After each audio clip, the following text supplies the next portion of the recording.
사도행전 4장 32절부터 37절까지의 말씀을 저와 여러분이 한 절씩 교독하도록 하겠습니다. 믿는 사람들은 모두 한 마음 한 뜻이 됐습니다. 자기 재물을 조금이라도 자기 것이라고 주장하는 사람이 없었고 가진 것을 모두 공동으로 사용했습니다. 사도들은 큰 권능으로 주 예수의 부활에 대해 증언했고 풍성한 은혜가 그들 모두에게 임했습니다.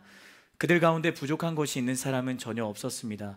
이따금씩 땅이나 집을 소유하고 있던 사람들이 그것을 팔아서 돈을 가져다가 사도들의 발 앞에 바쳤습니다. 그러면 누구든 필요한 사람에게 나눠 주었기 때문입니다. 키프로스 출신인 요셉이라는 레위 사람이 있었습니다. 사도들은 그를 바나바라고도 불렀는데 바나바는 위로의 아들이라는 뜻입니다. 그 사람이 자기의 밭을 팔아서 그 돈을 사도들의 발 앞에 갖다 놓았습니다. 아멘. 여러분, 구약 성경에 등장하는 나무가 여러 가지가 있는데 그 나무 중에 유독 많이 나오는 나무가 있거든요. 그 나무가 여러분 뭐라고 생각을 하세요? 백향목입니다. 여러분 제 뒤에 보시면 되게 예쁜 그림이 있잖아요. 이게 백향목이에요. 백향목은 구약에서 약 70회나 언급될 정도로 당시 매우 중요한 의미를 지니고 있던 나무였다고 합니다. 특별히 이스라엘의 전성기인 솔로몬 시대에 솔로몬 왕이 성전 건축을 하잖아요. 그때 그 건축을 위해 당시 두로라는 나라의 왕이었던 히람 왕에게 신하들을 보내요. 그리고 자신들이 이 레바논의 백향목을 베어 사용할 수 있도록 친히 편지를 보내서 협정을 맺을 정도로 백향목은 참 중요한 나무였어요.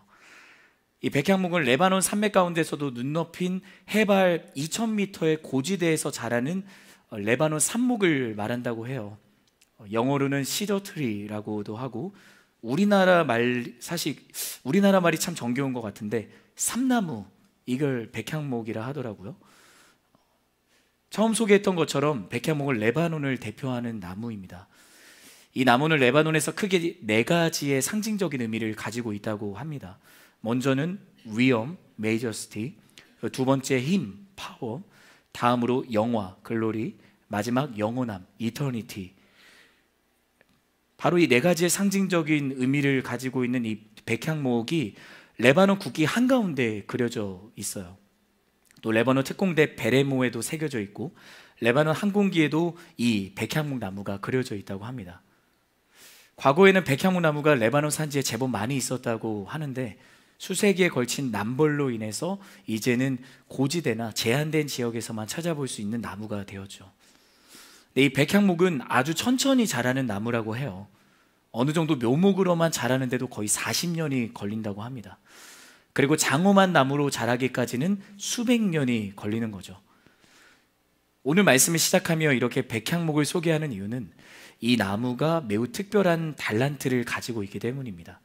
수백 년이 지나 장엄한 나무로 자란 이 백향목은 거의 2000년에서 3000년이 넘는 오랜 시간을 사는 나무라고 해요. 그런데 시간이 지나면서 백향목이 점점 옆에 있는 다른 백향목과 서로 엉키고 설키면서 하나가 된다는 겁니다. 여기서 특별한 점은 뿌리부터 하나가 된다는 거예요. 그래서 이 뿌리부터 하나가 되기 시작해 기둥과 줄기 전체가 마치 하나의 나무처럼 서로 엉킨다는 것이죠. 작년에 제가 레바논 아울리치를 갔다 왔거든요.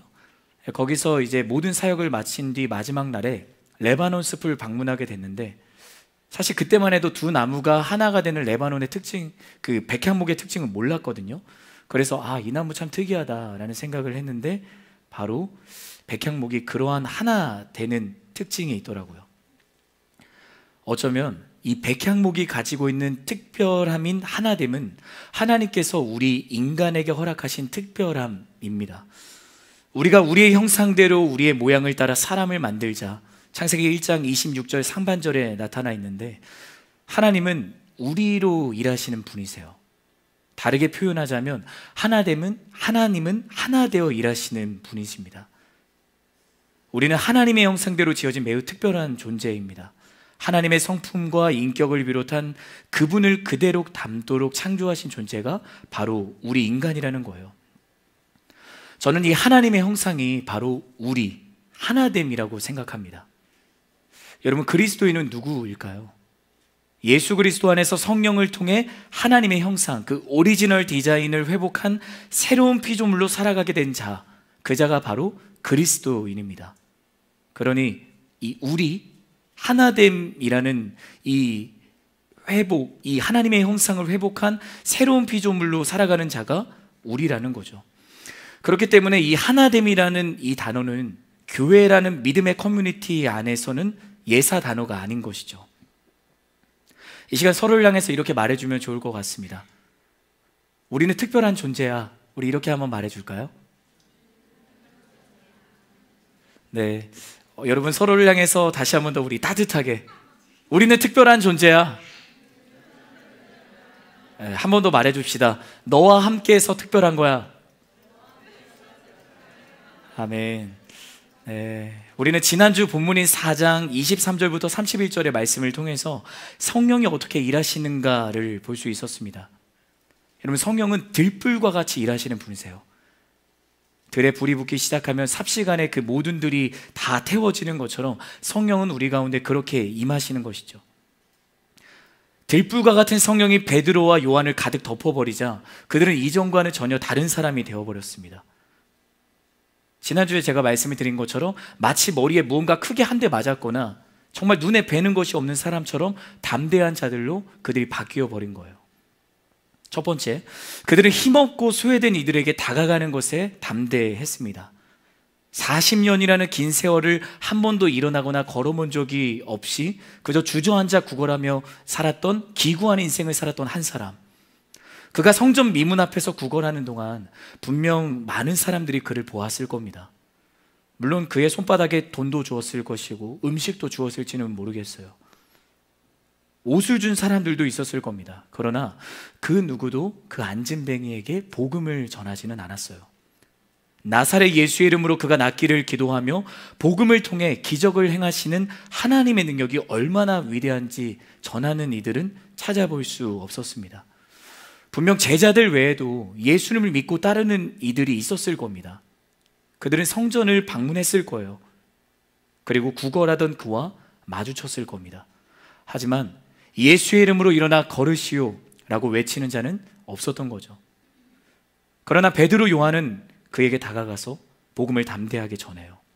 은과 금은 내게 없지만 나사렛 예수의 이름으로 일어나 걸으시오. 베드로의 당당한 외침이 성전 미문을 넘어서 성전을 가득 채우고 예루살렘 전체에 울리기 시작했어요. 그 복음의 선포와 함께 베드로의 손이 그를 향해 뻗었고 그는 그의 손을 잡고 즉시 뛰어 일어나서 온 사방을 뛰어다니며 자신에게 기적을 행하신 하나님을 찬양하게 됩니다. 두 번째로, 베드로와 요한은 힘 있는 권력자들과 통치자들 앞에서 담대했습니다. 여러분, 그들이 복음을 전한 대가가 뭐였나요? 감옥에 갇히는 것이었습니다.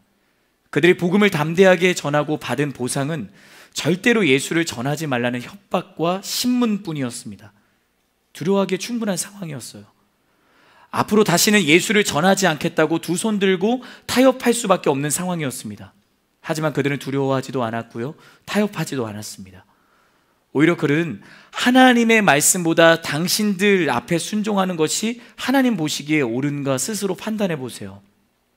우리는 보고 들은 것을 전하지 않을 수 없습니다 라고 이야기를 하는 겁니다. 저는 이 장면을 보면서 누가 지금 피고석에 서 있는지, 누가 정말 힘 있는 자인지 분간이 되지 않는 거예요. 아니, 오히려 베드로, 요한이 대제사장 안나스 일가를 비롯한 종교 지도자들을 피고석에 세운 진짜 힘 있는 사람처럼 보이는 것이죠. 그렇습니다. 여러분, 복음은 생각보다 강합니다. 복음은 그 누구보다, 그 무엇보다 강해요. 복음 앞에 이길 장사는 없는 겁니다. 누가 두려워하는가? 복음을 갖고 있지 않은 자가 두려워하는 겁니다. 누가 타협하는가? 복음의 능력을 믿지 않는 자가 타협하는 거예요. 여러분은 두려워하는 사람인가요? 여러분은 타협하지 않는 사람인가요? 아니면 타협하는 사람인가요? 저는 여러분의 손에 복음이 있는 것을 믿는 사람들이 되기를 예수님의 이름으로 축복합니다. 베드로가 고백한 것처럼 은과 금은 우리 손에 없을지라도 우리가 가지고 있는 그 복음을 내가 당신에게 전합니다. 이것이 여러분의 입술에 머물기를 바라요. 복음을 가진 것에 감사하며 세상의 시선을 두려워하지 않는 것이 바로 그리스도의 담대한 증인의 모습인 것이죠. 또 타협할 수밖에 없는 상황과 환경이 나를 에워싸고 있을지라도 타협하지 않았던 다니엘이 사자굴 속에 던져졌을 때 잔뜩 굶주린 사자 입을 막아버리시고 그를 지키신 능력의 하나님이 나의 하나님이심을 믿고 타협하기를 포기하고 복음을 포기하지 않는 여러분이 되기를 예수님의 이름으로 축복하는 것입니다. 세 번째로, 그들은 복음의 거절과 거부 앞에서 모두 성령으로 충만해져 하나님의 말씀을 전하는 데 담대하였습니다. 그들이 복음을 담대하게 전했지만 돌아온 것은 차가운 거절과 맹렬한 거부뿐이었습니다. 그들이 밤새도록 재판정에서 들었던 말은 절대로 예수님의 이름을 말하지 말라라는 거였어요. 하지만 그들은 하나님을 그럼에도 신뢰하였어요. 자신들의 원하는 대로 되기보다 하나님께서 원하시는 대로 그분의 때, 그분의 원하시는 방법으로 반드시 그 권력자들과 통치자들을 죄에서 구원하실 하나님이심을 믿고 있었습니다.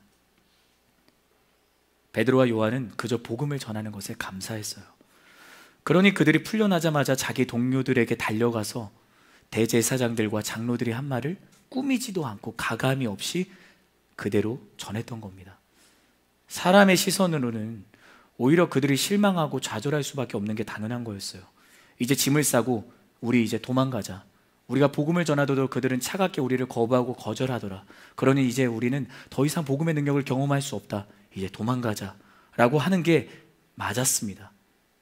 하지만 그들은 무엇을 했는가? 이 말을 듣고 함께 소리 높여 하나님께 기도하기 시작했습니다. 그들은 어떻게 기도했는가? 우리 한 번 더 지난주 본문 28절부터 30절의 말씀을 읽어보도록 하겠습니다. 같이 읽겠습니다. 시작. 주의 능력과 뜻에 의해 미리 정하신 일을 그들이 단지 이룬 것뿐입니다. 그러니 주여 그들의 위협을 보고 주의 종들을 도와 주의 말씀을 담대하게 전하게 하소서. 주의 손을 펴서 주의 거룩한 종 예수의 이름을 통해 병을 고치게 하시고 표적과 기사를 행하게 하소서. 그들의 기도에서 여러분 두려움 찾을 수 있으세요? 저는 못 찾겠어요. 지금 그들이 이렇게 기도하잖아요. 그들의 위협을 보고도 주의 종들을 도와 주의 말씀을 담대하게 전하기 원합니다. 세상의 상식으로는 이해가 되지 않는 기도인 거예요. 그들은 분명히 위협당하고 있습니다. 하지만 그들은 오히려 베드로와 요한을 도와서 하나님의 말씀을 담대하게 전하기 원합니다라고 기도하는 겁니다. 절대로 예수의 이름을 전하지 말라는 그 위협 앞에서도 예수의 이름을 통해 병을 고치고 표적과 기사가 나타나 십자가에 죽으시고 부활하신 예수 그리스도의 증인으로 서기 원한다고 기도하는 거예요. 여러분, 이게 기도예요. 믿을 수 없는 상황 가운데서도 믿는 것이 기도인 줄 믿습니다. 타협할 수밖에 없는 상황 가운데서 타협하지 않겠다고 하나님 앞에 나아가는 것이 기도인 거예요. 우리는 그들의 모습에서 예수님의 모습을 보게 되는 거잖아요. 십자가에 못 박히시기 전 올리브산, 감람산에 올라가 땀방울이 핏방울같이 되도록 자기 뜻이 아닌 하나님의 뜻대로 되기를 원합니다라고 순종하셨던 그 예수님의 기도가 그들의 기도에서 보이는 거예요. 저는 이 기도가 여러분의 기도가 되기를 바랍니다.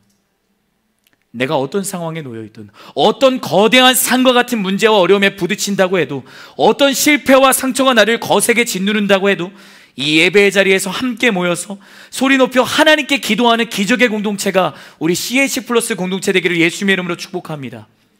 이처럼 성령은 우리를 세상 앞에 담대한 자로 서게 하시는 겁니다. 세상 앞에서는 담대하고 하나님 앞에서는 겸손한 자로 서게 하시는 하나님이 바로 성령이신 거예요.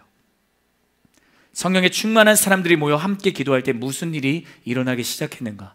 바로 그들이 하나 되기 시작했습니다. 오늘 우리는 한 마음 한 뜻으로 하나 된 공동체를 우리가 읽은 본문 말씀을 통해서 발견하게 됩니다. 오늘 보면 32절 말씀, 우리 32절 말씀을 함께 읽어볼까요? 같이 읽겠습니다. 시작. 믿는 사람들은 모두 한 마음 한 뜻이 됐습니다. 자기 재물을 조금이라도 자기 것이라고 주장하는 사람이 없었고 가진 것을 모두 공동으로 사용했습니다. 누가 한 마음 한 뜻으로 하나 되는가? 바로 예수님을 믿는 사람들입니다. 여러분, 누구나 하나 될 수 있지만 아무나 하나 될 수는 없는 것입니다. 왜냐하면 참된 하나됨을 경험한 사람만이 하나 될 수 있기 때문입니다. 하나됨의 참된 가치와 하나됨의 이유를 알고 하나됨을 갈망하게 되기 때문이죠. 어쩌면 세상도 하나됨을 말하고 있는 것처럼 보일 때도 있습니다. 하지만 세상이 말하는 하나됨은 하나님이 말씀하시는 참된 하나됨과는 다른 거예요. 여러분, 제가 그런 이야기를 드렸어요. 하나님의 은혜는 전염을 일으킨다. 그래요. 은혜는 전염을 일으킵니다. 다른 일을 그 은혜 안에 머물도록 전염시켜요. 그래서 은혜는 우리를 하나 되게 하는 거죠. 하지만 죄도 전염을 일으킨다는 거 아세요? 죄도 전염을 일으키고 그 죄가 우리를 하나 되게 하는 거예요. 보기에는 죄가 은혜보다 더 빨리 하나가 되게 하는 것 같아요. 그 힘도 더 강해 보이는 것 같죠. 하지만 여러분 기억하세요. 죄가 하나 되게 하는 것은 모래 위에 쌓은 성일 뿐입니다. 우리는 알고 있어요. 결국 죄가 우리를 영원한 죽음과 어둠으로 끌고 간다는 것을 말입니다. 성경은 분명히 말합니다. 욕심이 자라서 죄를 낳고 그 죄가 결국 죽음으로, 사망으로 우리를 끌고 간다는 것을 말입니다. 예수님을 믿지 않는 사람들이 보기에는 한마음 한뜻이 될지는 몰라도 결국 그것은 거대한 욕심덩어리에 불과한 거예요. 자신의 물건을 타인과 공유한다는 것, 결국 쉬운 일이 아니잖아요. 단순히 윤리적인 양심이나 또는 사회주의, 공산주의와 같은 이념의 강요는 결국 하나 되어 보이는지는 몰라도 실패할 수밖에 없는 겁니다. 왜 그런가? 우리 인간은 죄인이기 때문입니다. 우리 인간은 이기적인 존재이기 때문이에요. 복음의 능력을 경험하지 못한다면, 성령의 충만함을 그 경험하지 못한다면 참된 하나됨을 불가능한 겁니다. 인간은 이기적인 존재이기 때문에 복음이 없이는 자신의 재물을 자기 것으로 주장하지 않는 건 불가능한 겁니다. 여러분 기억하세요. 우리는 죄의 달콤함과 화려함에 속아 넘어가서는 안 돼요. 아름다운 장미가 날카로운 가시를 숨기고 있는 것처럼 죄는 언제나 우리를 집어삼키기 위해서 세상의 아름다움을 마음껏 보여주는 거예요. 예수님이 성령에 이끌려서 40일 동안 광야 사막에서 시험당하셨던 사건 우리가 기억하잖아요. 사단은 세상의 모든 아름다움을 예수님께 마음껏 선보입니다. 미혹되기에 충분한 아름다움이었습니다. 하지만 예수님은 기록된 하나님의 말씀으로 모든 시험을 물리치시고 승리하셨습니다. 언제나 말씀의 능력을 신뢰하며 세상의 모든 아름다움을 사랑하기보다 더 아름다운 예수님을 사랑하는 여러분이 되기를 주님의 이름으로 축복합니다. 한마음 한뜻이 된다는 것, 무엇을 말하는 것인가? 텔레파시가 통하는 걸까요? 통했네? 이게 하나됨일까요? 아니에요. 각자 살아온 삶이 다르고 배경 출신이 다르고 경험이 다르고 생김새가 달라요. 모든 것이 다른 이들이 하나 되는 것이 어떻게 가능할까요? 이 또한 세상의 시선에서는 불가능한 거예요. 꿈 같은 이야기 같죠. 허무맹랑한 소리 같죠. 그래요. 세상을 불가능하지만 우리의 힘과 능력으로는 하나 될 수 없지만 우리가 믿는 하나님은 가능하신 겁니다. 여러분, 하나님을 불가능한 것이 없으신 능력의 하나님이신 줄 믿습니다. 그 하나님이 저와 여러분의 하나님이시기 때문에 하나님의 능력 안에서, 그분의 은혜 안에서 우리는 하나 될 수 있는 거예요. 어떻게 그들이 한마음 한뜻이 될 수 있었는가? 그들이 예수님 한 분만을 믿는 사람들이었기 때문입니다. 예수님을 향해 우리의 마음과 우리의 시선이 하나로 모이기 시작할 때 우리는 그 안에서 하나 될 수 있는 거예요. 우리 빌립보서 2장 1절부터 5절 말씀, 빌립보서 2장 1절부터 5절 말씀을 함께 읽어보도록 하겠습니다. 같이 읽겠습니다. 시작. 그러므로 그리스도 안에 무슨 격려나 사랑의 무슨 위로나 성령의 무슨 교제나 무슨 자비와 긍휼이 있거든 같은 생각을 품고 같은 사랑을 나타내며 한 마음으로 같은 것을 생각함으로 내 기쁨을 충만하게 하십시오. 무엇을 하든지 이기심이나 허영으로 하지 말고 서로 겸손한 마음으로 다른 사람들을 자기보다 낮게 여기십시오. 여러분은 각자 자기 자신의 일을 돌아볼 뿐더러 다른 사람의 일도 돌아보십시오. 여러분 안에 이 마음을 품으십시오. 이것은 그리스도 예수 안에 있던 마음이기도 합니다. 그리스도인은 누구인가? 그리스도 예수 안에 있는 마음을 품고 있는 자가 그리스도인입니다. 우리 함께 따라해 주시겠어요? 그리스도 예수 안에 있는 마음을 품고 있는 자가 그리스도인입니다. 그래요. 예수님은 결코 자기 소유를 주장하지 않으신 분이셨습니다. 그는 우리를 위해서 하늘의 모든 권리를 포기하셨어요. 아니, 그분은 하나님이심을 포기하셨어요. 그리고 이 땅에 오셨죠.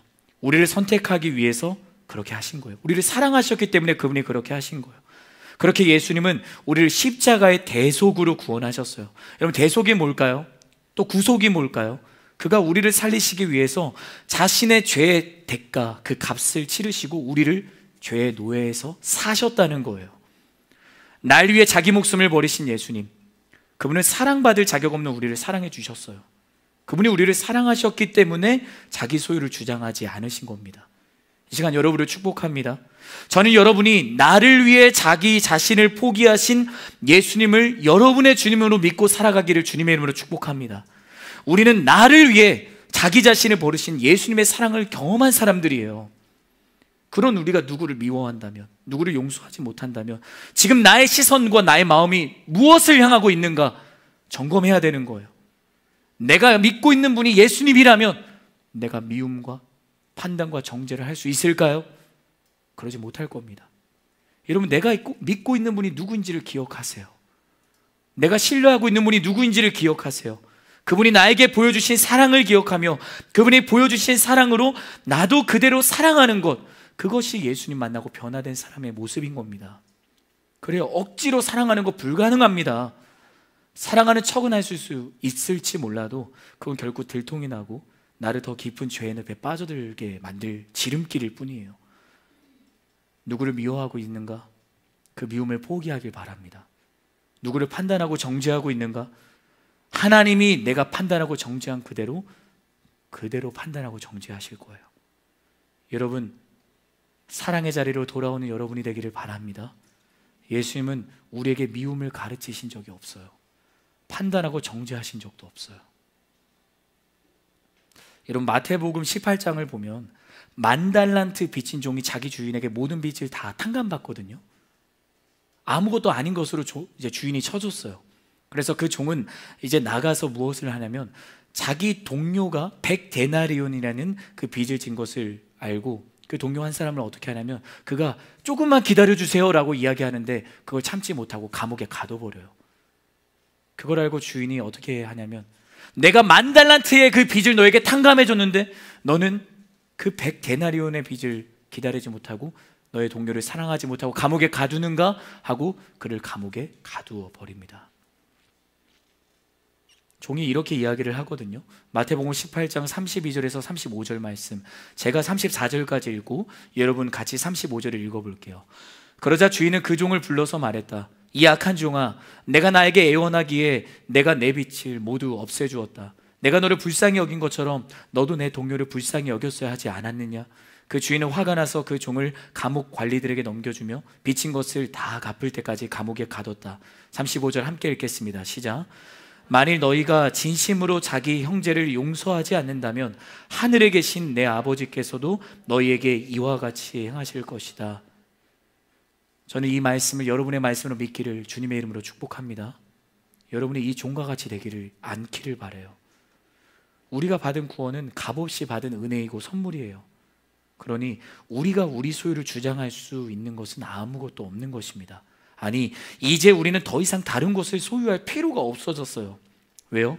우리 안에 예수가 계시잖아요. 우리 안에 모든 것이 되시는 예수가 계시잖아요. 우리 안에 보배가 되시는 예수님이 있잖아요. 그럼 우리가 무엇을 더 소유하게 될까요? 여러분, 우리는 예수의 생명으로 충분한 사람들입니다. 우리는 예수님을 소유한 사람들입니다. 우리 이렇게 서로를 향해 말해줍시다. 예수님으로 충분합니다. 한 번 더 말해줄까요? 예수님으로만 충분합니다. 아멘. 오늘 본문은 그들 모두에게 풍성한 그 성령의 은혜가 임했고 그래서 그들 가운데 부족한 것이 있는 사람은 전혀 없었다고 말하고 있습니다. 우리 본문 33절부터 35절의 말씀을 한 번 더 함께 읽도록 하겠습니다. 같이 읽읍시다. 시작. 사도들은 큰 권능으로 주 예수의 부활에 대해 증언했고 풍성한 은혜가 그들 모두에게 임했습니다. 그들 가운데 부족한 것이 있는 사람은 전혀 없었습니다. 이따금씩 땅이나 집을 소유하고 있던 사람들이 그것을 팔아서 돈을 가져다가 사도들의 발 앞에 바쳤습니다. 그러면 누구든 필요한 사람에게 나누어 주었기 때문입니다. 그들에게 왜 풍성한 은혜가 임했는가? 사도들이 예수님의 부활에 대해 증언했기 때문에 풍성한 은혜가 임한 거예요. 기억하세요? 부활을 증언했기 때문에 풍성한 은혜가 임한 겁니다. 예수님의 부활이 의미하는 것은 무엇입니까? 그분이 우리를 위해 모든 것을 주셨다는 거예요. 예수님을 만나기 전 우리에게 모든 것은 무엇이었습니까? 죄뿐이었어요. 하지만 예수님이 우리를 위해 십자가에 달려 죽으심으로 우리 안에 있는 모든 어두움과 죽음을 떠나가게 하셨잖아요. 은혜는 거기서 멈추지 않았죠. 어둠과 죽음이 떠난 자리에 이제는 꺼지지 않은 예수님의 그 찬란한 빛과 영원한 예수의 생명으로 가득 채워주셨습니다. 여러분, 바로 이것이 예수님의 부활의 능력인 겁니다. 이 사실을 믿는 여러분이 되기를 주님의 이름으로 축복합니다. 여러분, 빌리 그레이엄 목사님의 외손자이자 미국 플로리다 주 코럴리지 장로교회 담임 목사님이신 분이 튤리안 차비진이라는 목사님이신데, 그분이 쓴 지저스 올이라는 책이 있습니다. 거기서 목사님은 이렇게 말씀을 하시더라고요. 우리 같이 한번 자막을 보면서 읽어볼까요? 같이 한번 읽겠습니다. 시작. 복음 안에서 그리스도가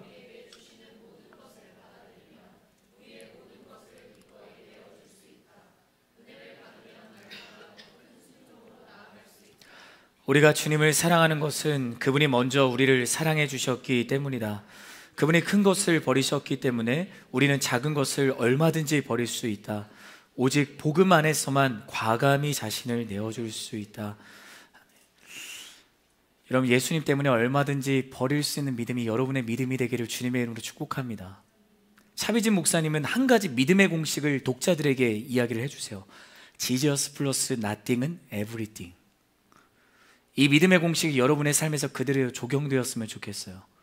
지금 초대교회 성도들의 공동체가 보이는 모습은 그들이 이미 모든 것 대신은 예수님을 가진 자들이었다고 이야기를 해주는 겁니다. 그래서 이제 자신의 모든 것을 기꺼이 내어주는 성령이 충만한 기적의 공동체가 된 거죠. 하나됨을 지킬 이들에게 그 첫 번째, 나눔으로 채울 때 우리는 하나됨을 지킬 수 있습니다. 같이 한번 따라해 주시겠어요? 나눔으로 채울 때 우리는 하나됨을 지킬 수 있습니다. 우리는 하나됨을 지킬 수 있습니다. 나눔으로 채운다는 것은 이제 우리가 주장하던 모든 소유가 우리를 채울 수 없다는 것이 된 겁니다. 아무리 채우고 또 채워도 결국 밑 빠진 독에 물 붓기일 뿐이에요. 내 영혼의 갈급함은 어느 것으로도 채울 수 없습니다. 오직 예수님으로만 채울 수 있는 겁니다. 그분이 우리에게 보여주신 사랑과 섬김처럼 나도 나의 것을 주장하지 않고 나눌 때에만 그 갈급함이 채워질 수 있는 거예요. 여러분 안에 채워지지 않은 갈급함 혹시 느끼세요? 예수님으로 채우기를 바랍니다. 예배의 자리에서 내가 하나님 앞에 기도하고 찬양할 때 여러분의 그 해결되지 않는 갈급함이 충만하게 채워질 줄 믿습니다. 우리는 본문 35절에서 사도들의 발 앞에 받쳐졌다라는 내용이 나오는데, 저도 처음에 말씀을 준비하면서 이 내용 보는데 인상을 찌푸리게 되더라고요. 잠깐만, 되게 잘 나가다가 왜 사도들의 발 앞에 받쳤다고 하지? 이건 조금 별로다. 이거는 사도행전 저가인 누가가 약간 조른 게 아닌가. 근데 여러분, 이 내용을 그렇게 오해해서는 안 됩니다. 이것은 문자적인 의미보다는 상징적인 의미로 보아야 되는데, 유진 피터슨 목사님은 그의 책 메시지 신약에서 다음과 같이 본문을 원의 의미에 보다 가깝게 의역을 하고 계시거든요.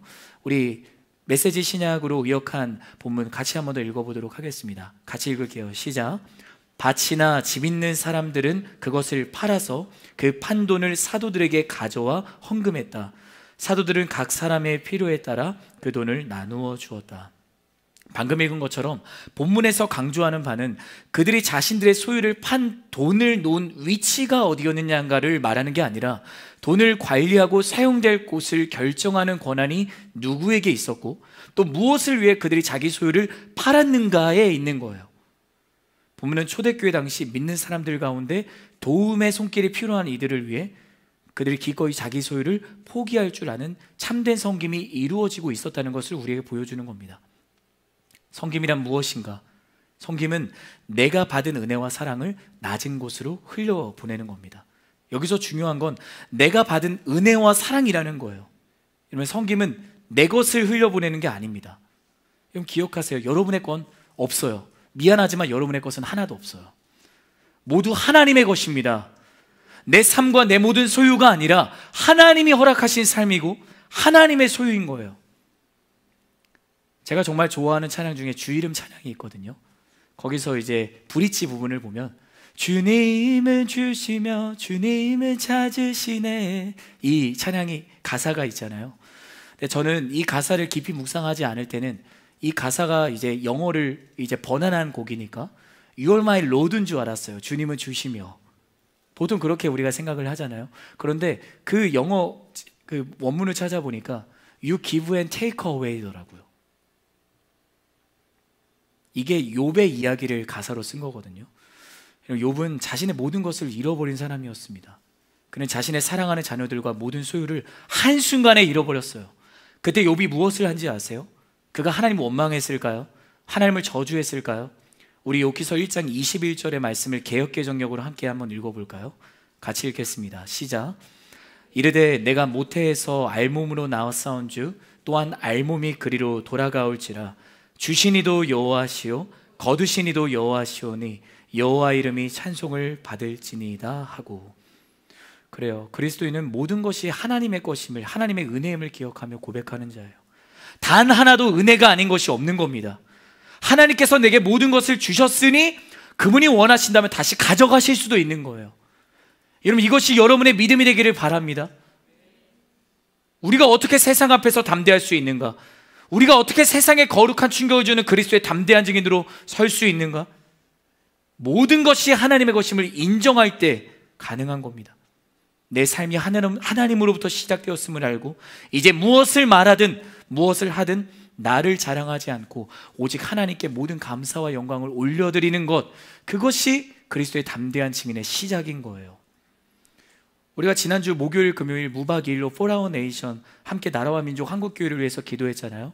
그때 세 번째 세션 우리 최소민 목사님, 본부장 목사님이 이렇게 같이 함께 따라해 보자고 했는데 우리 한 번 더 따라해 봅시다. 주님께 영광.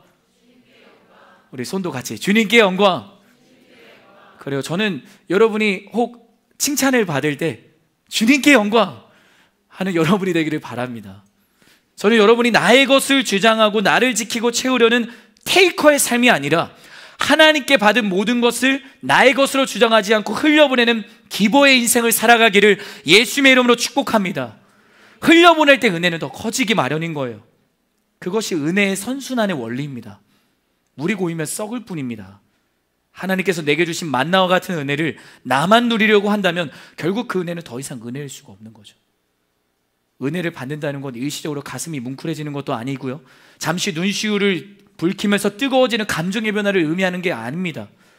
은혜는 돈의 노예로 비인격적인 삶을 사는 우리로 하여금 예수 그리스도 안에서 돈을 다스리는 주인이 되어서 이제는 인격적인 삶을 사도록 하나님이 주신 선물이고 능력이에요. 하나님께서 주신 값비싼 은혜를 값싼 은혜로 만들지 않기를 예수님의 이름으로 축복해요. 오늘 말씀을 가만히 보면 자기 소유를 판 이들의 이름이 하나도 안 나와요. 다 익명으로 처리가 되어 있거든요. 성도의 삶이란 무엇인가? 바로 이처럼 내 이름을 드러내지 않는 무명의 삶을 사는 겁니다. 우리는 무명하고 오직 주님만이 이름이 드러나시는 것이죠. 왜냐하면 자신들이 그런 삶을 살 수 있는 것, 자기의 재물, 자기의 것을 주장하지 않고 팔았던 게 그들 스스로 막 으쓱으쓱 하는 게 아니라 하나님이 그들로 그렇게 흘려보내게 하셨기 때문에 그들의 이름을 주장하지 않는 겁니다. 그런데 이상하게도 본문 36절부터 37절은 그들 가운데 유독 한 사람의 이름은 공개하고 있어요. 오늘 본문 마지막 36절부터 37절의 말씀 함께 읽어보도록 하겠습니다. 시작. 키프로스 출신인 요셉이라는 레위 사람이 있었습니다. 사도들은 그를 바나바라고도 불렀는데 바나바는 위로의 아들이라는 뜻입니다. 그 사람이 자기의 밭을 팔아서 그 돈을 사도들의 발 앞에 갖다 놓았습니다. 이름이 밝혀진 주인공은 위로의 아들이라는 뜻을 가진 바나바라는 사람이었습니다. 그가 무슨 특별한 일을 했기 때문에 이름이 밝혀졌을까요? 그렇지 않아요. 그 역시 다른 이들처럼 자기 밭을 팔아서 그 돈을 동일하게 사도들에게 가져와서 헌금했던 사람이었어요. 그런데도 왜 바나바 한 사람만 이름을 밝히고 있는 것인가? 제가 또 이 말씀 묵상하면서 마음이 조금 어려워지더라고요. 그가 헌금한 금액의 액수가 다른 성도들보다 더 많았기 때문에 그의 이름을 공개한 것인가? 그건 아닐 것 같아요. 그럼 무엇 때문이었을까요? 우리는 이후에 이어지는 사도행전의 말씀을 계속 살펴보면서 본문이 왜 바나바의 이름만 의도적으로 밝혔는가를 살펴볼 수 있습니다. 우리 사도행전 9장을 보게 되면 사도 바울이 예수님을 만난 그 유명한 사건이 나오거든요. 예수님을 부정하고 부인하고 초대교회에 대한 최대 박해자였던 그가 다메섹으로 가던 길목에서 하나님을 만나게 돼요. 그리고 그의 눈이 멀고 하나님께서 아나니아라는 제자를 보내셔서 그의 눈을 안수하고 그의 모든 눈에 가려져 있던 비늘이 벗겨지고 그가 이제 예수님을 만나고 예수님을 전하는 사람이 되잖아요. 그러자 이제 종교 지도자들 비롯한 유대 사람들이 바울을 죽이려고 해요. 그가 배신을 했으니까. 유대 사람들의 위협에서 가까스로 바울은 벗어나게 되고 그는 예루살렘으로 올라가게 됩니다. 그가 올라간 이유는 사도들을 만나서 함께 복음을 전하기 위함이었습니다. 그런데 사도들과 예루살렘 교회 성도들이 바울을 보고 어떻게 하냐면 그를 환영해 주지 않는 거예요. 오히려 두려워하는 거죠. 왜냐하면 그리스도인들을 핍박하던 바울의 전력을 익히 알고 있었기 때문입니다. 그리고 그가 예수님을 만났다는 걸 그들이 의심을 했던 거예요. 그때 바울이 예수님을 만나 진심으로 그가 회개하고 이제는 진정한 그리스도인이 되었다고 보증해 준 사람이 한 사람이 있었습니다. 그가 누구였을까요? 바나바였습니다. 사도행전 9장 26절과 27절의 말씀을 개역개정역으로 함께 읽어보도록 하겠습니다. 같이 읽겠습니다. 시작. 사울이 예루살렘에 가서 제자들을 사귀고자 하나 다 두려워하여 그가 제자됨을 믿지 아니하니 바나바가 데리고 사도들에게 가서 그가 길에서 어떻게 주를 보았는지와 주께서 그에게 말씀하신 일과 다메섹에서 그가 어떻게 예수의 이름으로 담대히 말하였는지를 전하니라. 당시 초대교회에서 바나바는 이미 중요한 역할을 하고 있는 목회자였습니다. 그가 바울을 보증해 준 겁니다. 그래서 바울은 예루살렘 교회 문턱을 넘어설 수 있었어요. 바울은 예수의 이름으로 담대히 말하면서 예루살렘에서 복음을 전해요. 하지만 여기서도 바울은 또다시 죽음의 위기 속에 놓이게 되거든요. 그래서 바울은 어쩔 수 없이 자기 고향인 다소로 내려가요. 그곳에서 바울이 몇 년 동안 머물렀냐면 자그마치 13년이라는 시간을 머물러요.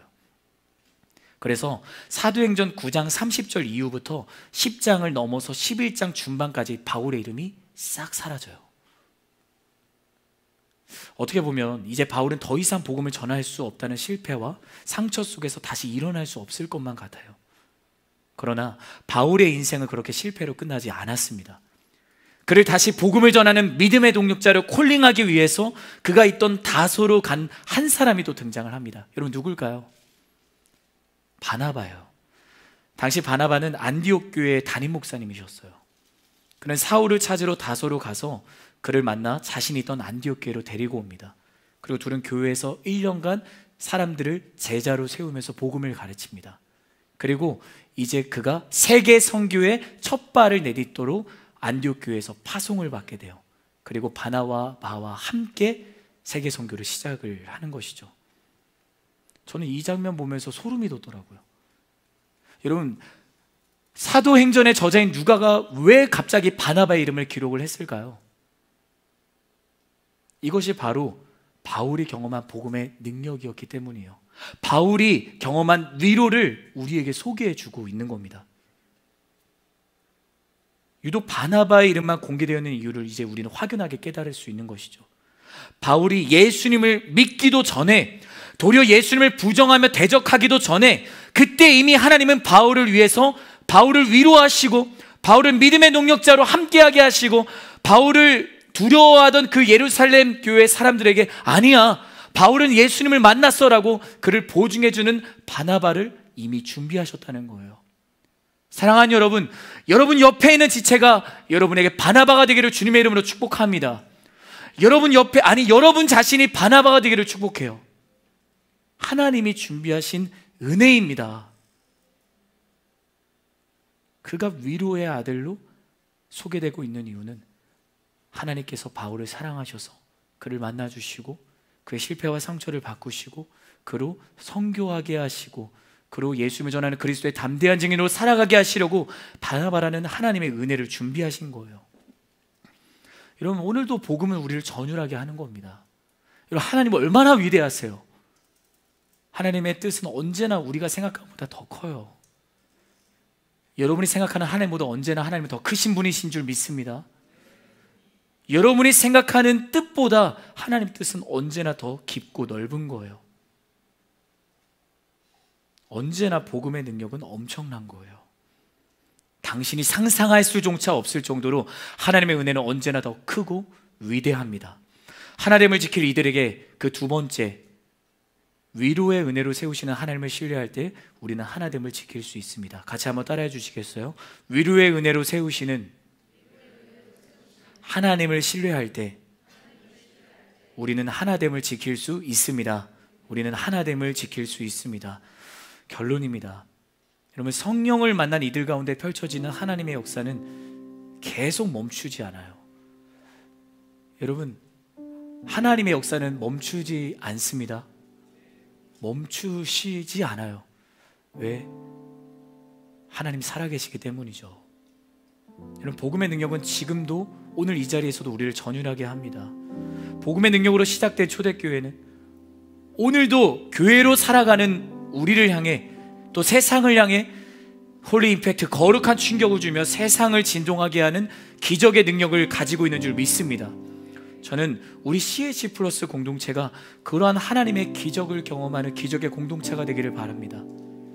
성령을 만나기 원하는 그 갈망함이 언제나 마르지 않기를 바라요. 왜냐하면 교회와 복음의 선포가 예루살렘을 떠나지 말고 성령을 기다리라는 예수님의 말씀을 순종했던 기도의 자리에서 시작이 되었잖아요. 여러분, 교회는 성령으로 하나가 된 공동체입니다. 성령으로 하나 된 공동체만이 세상을 향해 복음을 담대히 선포하며 거룩한 충격을 줄 수 있는 거예요. 그래서 저는 우리 CH 플러스의 Become One, 성령이 하나 되게 하심을 힘써 지키는 이 비전을 놓치지 않을 것입니다. 여러분, 우리의 힘과 능력으로는 하나 될 수 없습니다. 다르잖아요. 서로 살아온 삶이 다르잖아요. 지금 내 옆에 있는 사람이 어떤 생각을 하는지 아세요? 모르잖아요. 우리의 시선과 우리의 삶의 안경으로 보면 여전히 우리는 미워할 수밖에 없고 판단할 수밖에 없고 정죄할 수밖에 없어요. 하지만 베드로와 요한과 예수님을 사랑했던 제자들이 성령을 구하며 그들 가운데 들불과 같이 역사하시는 성령이 임하셨을 때 그들은 하나 되기 시작했고 자기의 것을 주장하지 않고 나누는 사람들이 되었어요. 그리고 바나바 같은 위로의 사람들이 세워지게 된 거죠. 그렇기 때문에 우리는 오늘도 성령을 구해야만 합니다. 여러분, 성령을 구하는 여러분이 되기를 바라요. 우리 안에 성령이 없으면 안 돼요. 안 돼요. 내가 왜 무너질까요? 내 안에 성령을 느끼지 못하기 때문입니다. 여전히 여러 가운데 불안감과 우울감이 있습니까? 이것을 극복할 수 있는 것은 무엇일까요? 세상의 상담? 아닙니다. 누군가 위로? 아닙니다. 기도하는 가운데 성령을 만날 때 모든 우울과 모든 불안감으로부터 벗어나는 자유가 여러분 가운데 있을 줄 믿습니다. 어떠한 거대한 문제가 여러분을 사로잡고 계세요? 앞이 보이지 않습니까? 내가 계획하더라도 다 무산되는 것 같아요? 아닙니다. 여러분, 하나님은 하나님의 사람들을 결코 가만히 두지 않으십니다. 여러분을 향한 하나님의 계획을 신뢰하십시오. 하나님을 사랑한다면, 하나님을 더 가까이 한다면 하나님이 나의 삶을 들어 사용하실 거예요. 여러분, 이것을 믿는 하나님의 자녀의 권세를 놓치지 않는 여러분이 되기를 바라는 것입니다. 거기에서부터 CH 플러스의 부흥이 시작되는 거예요. 그것이 우리의 삶을 다시 일어서게 하는 기적의 순간이 되는 겁니다. 그래서 오늘 기도할 때 여러분 안에 있는 모든 그 어려운 부분들, 우울감이든 상처든 실패의 흔적들을 하나님 앞에 토로하는 여러분이 되기를 바랍니다. 무엇이든 좋아요. 하지만 그때 성령이 우리 가운데 찾아오셔서 우리를 어루만져 주시고 내 옆에 있는 자에게 내가 바나와 같이 위로하는 사람이 되고 나의 것을 주장하지 않고 내가 그리스도 예수의 마음으로 충만한 사람이 되어서 내가 받은 은혜와 사랑을 흘려보내는 자로 살아가게 하실 줄 믿습니다. 우리 이 시간 이 말씀을 기억하며 함께 찬양하기 원합니다. 주 안에 우린 하나, 주 안에 우린 하나, 모습은 달라도 예수님 한 분만 바라네. 사랑과 선행으로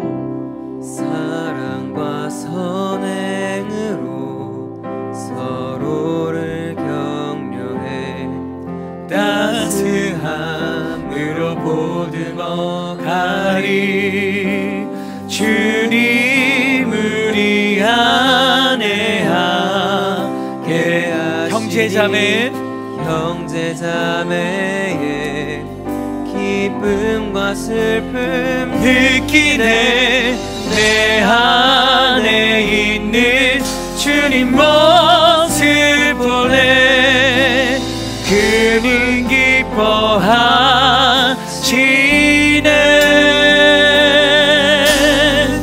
우리 함께 믿음으로 고백합시다. 주님 우리를 통해, 주님 우리를 통해 계획하신 부족한 입술로 찬양하게 하시니. 주님 우리를 통해 계획하시니 너를 통해 하시니 기대해. 우리 한 번 더 믿음으로 고백하며 소망하는 자들마다 함께 일어나서 찬양합시다. 주 안에 우린 하나, 주 안에 우린 하나, 모습은 달라도 예수님 한 분만 바라네. 사랑과 선행으로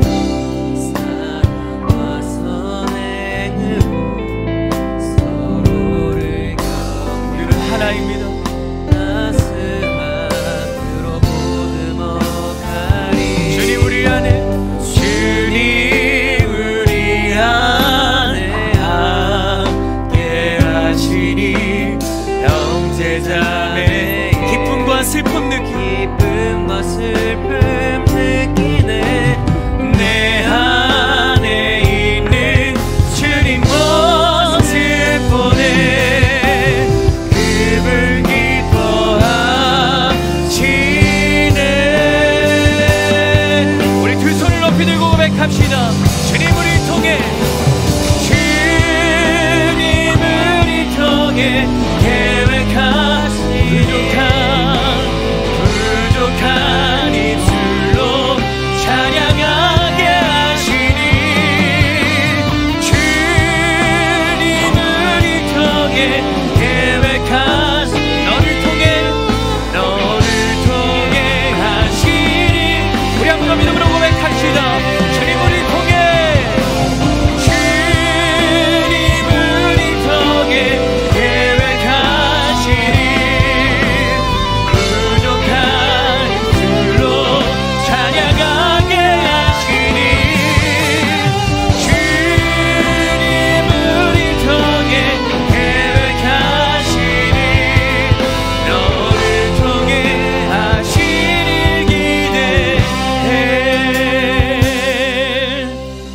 우리 함께 이 시간 기도하기 원합니다. 여러분, 내 옆에 있는 지체가 나에게 위로의 아들인 바나바인 줄 믿습니다. 여러분 그거 아세요? 내가 오늘도 예배할 수 있는 이유는 내 옆에 있는 지체 때문이에요. 내가 오늘도 기도할 수 있는 이유는 내 옆에 있는 지체가 나의 동역자이기 때문입니다. 내 옆에 있는 지체를 여러분 가볍게 보지 마세요. 나를 일어서게 하는 하나님의 은혜입니다. 내 옆에 있는 지체가 살아계신 하나님을 만날 수 있는 통로인 줄 믿습니다. 우리 시간 기도할 때 사랑하는 하나님, 우리가 성령이 하나 되게 하심을 입서 지키는 공동체가 되기를 원합니다. 우리에게 그리스도 예수의 마음을 충만하게 부어 주시옵소서. 그 예수의 충만한 마음이 이 공간을 가득 채우고 우리가 정말 주님 안에서 언제나 사랑과 기쁨을 공유하는 기적의 공동체가 되게 하여 주옵소서. 이렇게 소망하는 자들마다 주님의 이름 한번 외치고